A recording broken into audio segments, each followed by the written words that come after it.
తాకట్లో ఉన్న మీ బంగారాన్ని విడిపించి ఆ రోజు ఆన్లైన్ రేటుకి కొంటాం. Sharma gold company. నమస్కారం, సుమన్ టీవీకి స్వాగతం. నేను మానస. ఈరోజు మనతో పాటు ఉన్నారు ప్రముఖ ఆధ్యాత్మికవేత్త టీకేవి రాఘవన్ గారు. వారితో మాట్లాడదాం. గురుగారు నమస్కారం అండి. నమస్కారం అమ్మా. గురుగారు, మహాలయ అమావాస్య, దీన్నే చాలా మంది పెద్దల అమావాస్య అని కూడా అంటూ ఉంటారు. మరి ఈ మహాలయ అమావాస్య యొక్క విశిష్టత గురించి, అలాగే ఆ రోజు తప్పకుండా పెద్దలకి సమర్పించాల్సినటువంటి విషయాల గురించి తెలియచేయండి. మళ్ళీ కొంచెం ప్రశ్న సున్నితమైన ప్రశ్న, సమాధానం కొంచెం కటుగానే ఉంటుంది. ఒక్కసారి 20-25 కిందటికి వెడితే ఈ ప్రశ్నలు అడుగుతున్న వాళ్ళు ఇంట్లో పెద్దవాళ్ళు ఉన్నారు కదా, వాళ్ళు ఏనాడైనా మహాలయ అమావాస్య నియమాలు పాటించారా? 20 ఏళ్ల కిందట తక్కువ. ఆచారాలు ఉన్నవాడు తప్ప చాలా తక్కువ. ఇవన్నీ ఎక్కడ లేవంటారు? లేవు కాదమ్మా, ఉన్నాయి, తక్కువ. ఇది ఎక్కడి నుంచి వచ్చింది? ఇప్పుడంతా కూడా ఏమిటది, మృదుత్వము కలిగిన ధరించుట, సాఫ్ట్వేర్. అమెరికా ఇక్కడికి వెళ్ళడం మొదలెట్టిన తర్వాత అక్కడ కొన్ని పండగలు ఉన్నాయి. ఆ పండగలు ప్రతి ఒక్కళ్ళు చేస్తారు. దానికి హాలోవెన్స్ ఫెస్టివల్ అంటారు. ఏం చేస్తారు అక్కడ? గుమ్మడికాయలు పట్టుకొచ్చి కపాలంలా చిక్కిదాన్ని పెట్టి, వెళ్ళిపోయిన వాళ్ళ విగ్రహాలు ఉంటాయి కదా, దానికి బదులుగా పెట్టి, దాని ముందు గొయ్యి తవ్వి, రోజు వండిన వంటలు ఉంటాయి, వాళ్ళ వంటలు, అవన్నీ దాంట్లో పెట్టి 15 రోజుల పాటు చేసేది. అప్పుడు మూసేసి ఆ గుమ్మిడికాయలు పట్టుకెళ్ళి చెరువులో నీళ్ళలో కలుపుతుంటారు. అది చూసిన తర్వాత మన వాళ్ళు హాలోవెన్స్ ఫెస్టివల్, మహాలయ మాస మనకి ఉంది కదా అని మొదలెట్టారు వీళ్ళు. మహాలయ పక్షమని, మహాలయ అమావాస్య ఎప్పుడూ ఉంటుందమ్మా. అది భాద్రపదం బహుళంలో వస్తుంది. అది పాడ్యం మొదలుపెట్టి బహుళ పాడ్యములు అమావాస్య దాకా ఉందమ్మా. దీనికి కారణము ఇది స్కాంద పురాణం చెప్పింది, నారద పురాణం చెప్పింది.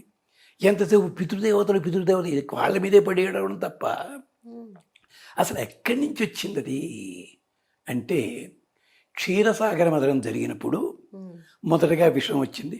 పాపం ఆయన తీసుకున్నాడు శివుడు. పాపం శ్రీ మహావిష్ణువు 8 చేతులు వచ్చాయి. 2 చేతులతోటేమో కొండ పట్టుకున్నాడు కింద, 2 చేతులతో పైన పట్టుకున్నాడు. 2 చేతులు రాక్షసులకు ఇచ్చాడు, 2 చేతులు దేవతలకు ఇచ్చాడు. జుట్టంతా మొహం మీద పడిపోతూ ఉంటాం. అయ్యో అనుకుంది లక్ష్మీదేవి. మరి ఆడవాళ్ళు పెళ్లి తెగని జుట్టు పట్టుకోవడం వీల్లేదు కదా, అందుకని పూలదండ మెళ్ళో వేసి జుట్టు ఇలా సవరించిందిట పాపం. అందుకని కేశవా అని పిలిచిందిట ఆయన్ని. కేశాలు ఇప్పటికీ పాలకొల్లులో వెస్ట్ గోదావరిలో అష్టభుజ లక్ష్మీ సమేత నారాయణ విగ్రహం ఉంది అక్కడ. అలాంటి సమయంలో అమృతం స్వీకరించారు. బాగుంది. రాహు కాస్త తాగాడు కేతువును, 100 తలకాయలు అయ్యాయి. అందుకని స్కాంద పురాణం చెప్పింది, మహాలయం లోకే ఇది విఖ్యాత మహతాం ఆ లయం యస్మాత్. రాహుకేతు సామాన్యులు కాదు, వాడు దిక్పాలకులు. అలాంటి మహత్తు కలిగిన వాడికి లయం నాశనమైంది. అందుకని ఆ రోజు పేరు మహాలయ అయ్యింది. అది అయిందా? ఆ కక్షంతా రాక్షసులు తెచ్చుకున్నారు. వరుసగా 15 రోజుల పాటు దొరికిన వాడిని దొరికినట్టుగా చంపదులు పారేశారు. ఎవడని దేవతలు కూడా. అప్పటికే దేవతలు ఇంకా అమృతం తాగలేదు. పోయి అంటే భయంకరమైన లయం, మహాలయం. ఎవ్వరూ ఊహించండి. ఈ లోపల అడ్డం వీళ్ళారు కొంతమంది మనుషులు, వాళ్ళని చంపేశారు. ఎవరు వస్తే సాధువులు కాదు, మనుషులు ఎవళ్ళు ఉన్నా సరే అడ్డం. అంటే మహాలయం.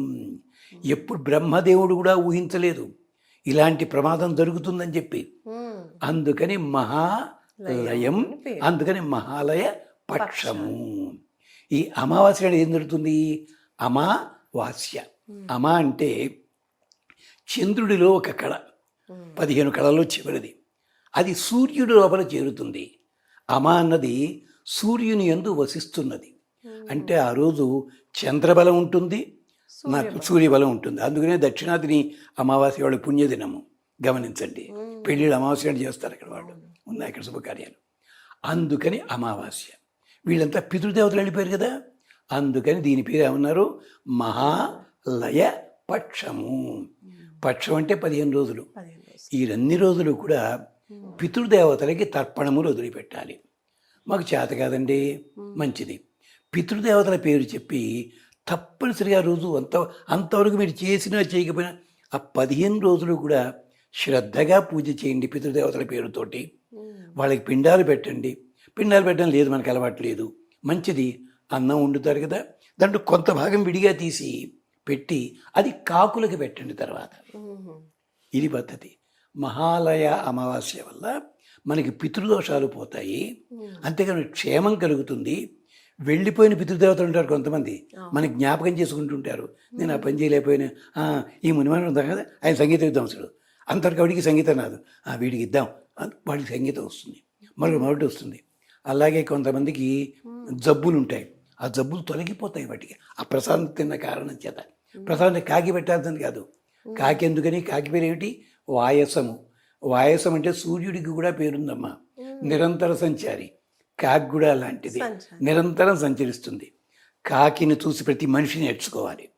చిన్న ఎంగిలి ముక్క దొరికితే ఒకటి తినిపోవచ్చు కదా, అది పోదు. పొడి తింటూ కావు కావు కావు ఉంటుంది, 10 కాకులు వస్తాయి. ఎవరికైనా కడుపు నిండుతుంది, కానీ పొడి తింటూ రెక్కలు టపటపటప కొట్టుకుంటే ఎగురుతారు వాడు. మనం హౌస్ తాగ్గానే డ్యాన్సులు చేస్తాడు వీడు.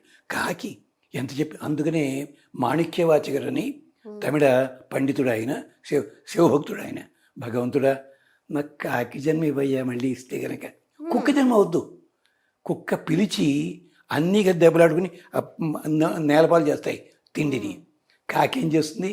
ఎంగిలి ముక్క దొరికినా కూడా అందరితోటి పంచుకుంటుంది.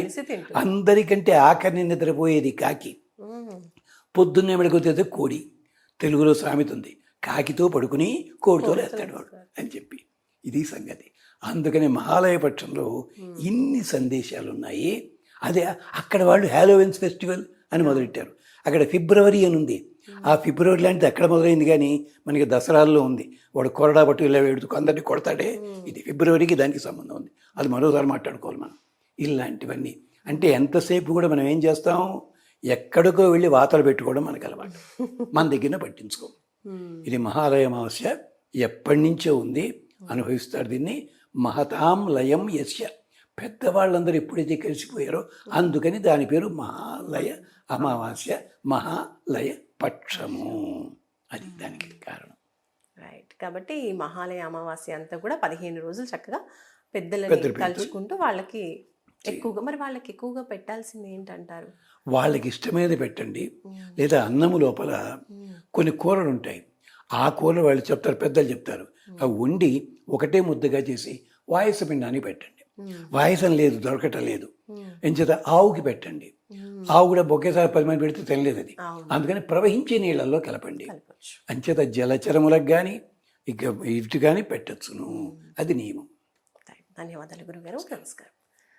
చూస్తున్నారు కదండి, మహాలయ పక్షాలు, ముఖ్యంగా మహాలయ అమావాస్య అలాగే మహాలయ పక్షాలు 15 రోజులు కూడా పితృదేవతల్ని స్మరించుకుంటూ వాళ్ళ కోసం చేయాల్సినటువంటి విధి విధానాలన్నీ ఏంటి అనేవి మన గురుగారు తెలియజేశారు. ఇవన్నీ కూడా ఈ మాసంలో మహాలయ పక్షాల్లో తప్పకుండా అందరూ పాటిస్తారని కోరుకుంటూ నమస్కారం.